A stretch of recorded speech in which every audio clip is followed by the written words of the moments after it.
I'm about to break this down to you in a way where you're gonna have to take notes. Okay? So make sure you get what you need to be able to get this information. The best way that you can build and gain more structure is to first pinpoint what the definition of structure is. I have notes myself, so I will be looking down.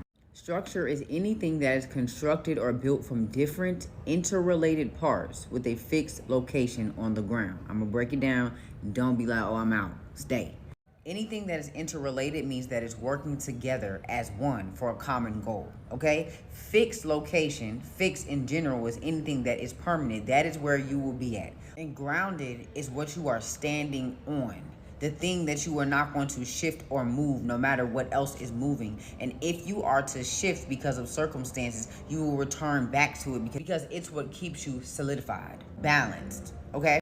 So in this scenario, as far as how to get more structure within life in a realistic way, is grounded. Your ground point is going to be God. That's what you're always going to return back to and stand on no matter what. His principle, his word, and his leadership and whatever he's guiding you towards. That's his promise. That's what you're standing on.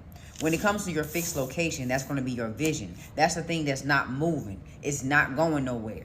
No matter what happens, what adversity is coming up against you, you're ultimately going to get that thing. So your vision is your fixed location. And your interrelated parts are going to be your realistic plan. Those are going to be the things that work together in order for you to remain structured and get to your vision and honor what God is leading you towards. So remember, structure is to be organized or to build something. So you have to get organized. This is the part where you really going to have to take some notes. So when it comes to planning a successful build, you're ultimately trying to build yourself. That's why you want structure. When it comes to this, and I'm using the analogy of actually building a house, the first and most important thing that they do is they identify the building site. Where are they planning to lay the foundation of this home? So the most important question is, where are you building and what are you building?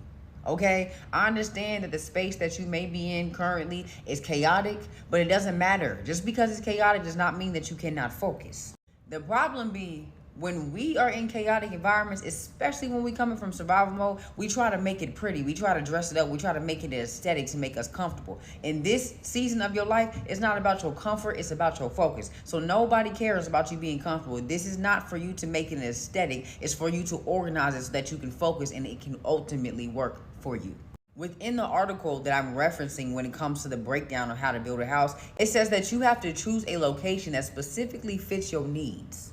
So if your home environment does not fit your needs and you cannot operate on any type of level of getting organized in any way because of how chaotic it is, then you need to find a location outside of your house, whether that's the coffee shop, whether that's the school, whether that's the library, whatever it is for you, find a specific location that fits your needs and will ultimately invest into what it is that you're trying to build, okay? The second thing that this article said was you need to consider neighbors, sunlight, and property lines when planning the structure.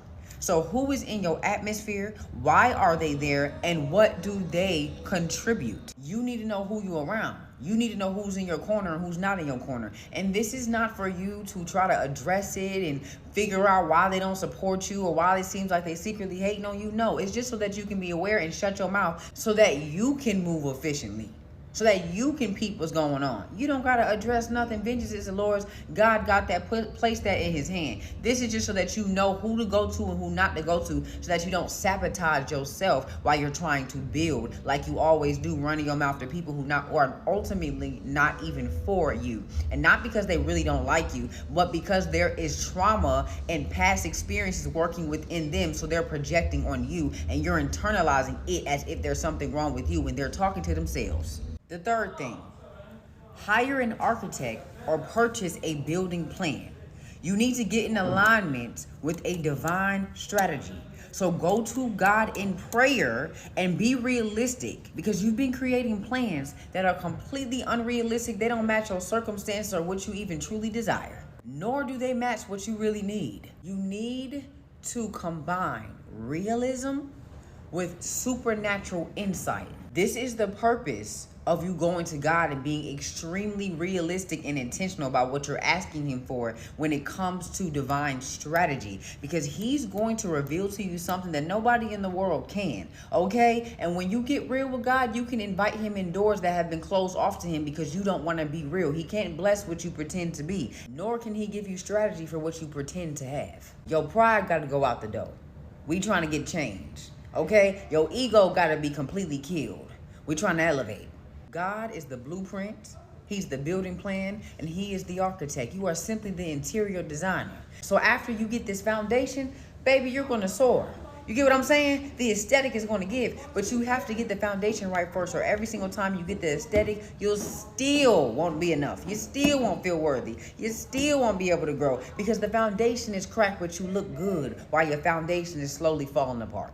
And this is what causes us to ultimately be double-minded, because we're going back and forth and back and forth. And it's like, oh my gosh, but I got the right outfit, but I got the car, but I got the house, but I got the credit score, but I got this. You didn't get the foundation though. So yeah, you can go out here and survive in the world, but spiritually and internally, you're not grounded or solidified. So that's why you can't stay consistent in building and believing that you can become what you ultimately desire in your spirit. The fourth step is to secure the appropriate permits. Make sure you're making the right investments. If your ultimate goal is to get toned and lose weight in the gym, then you no longer need to be spending your money on nothing fast. So make sure that you are extremely intentional about identifying what it is that you need to invest into down to the penny. Okay, down to the penny. And if you don't have the money, still get your numbers right. Because one thing about it, God is going to provide for you in the most miraculous ways possible. You didn't even expect for a refund to hit your account, and it's the exact amount that you asked for. But you need to know the amount to know what to ask God to invest into and why you need that investment, so that you don't get the money and it's like, oh, well, I just had to pay this bill. And now you back asking God for the same money again to invest in ultimately what's going to change your life. You got to be extremely intentional. So make the right investments, okay? This is where discipline comes in. The fifth step is use the plans to determine what work you can do yourself. But when I began to write this down, God downloaded it in my spirit and said, you need to identify what areas you need help in. You know what you can do yourself. You've been doing it. You're fantastic at it. That's no problem. You do it with ease. You do it unconsciously. But what areas do you need help?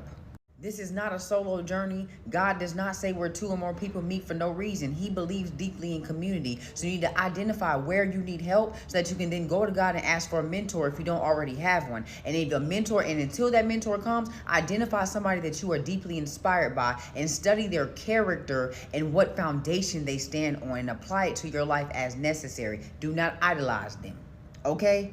And then a good steward over what you have learned and yourself. I'm running out of time, so I'm going to do the last 2 points in another video, okay? But I hope this is helping you so far.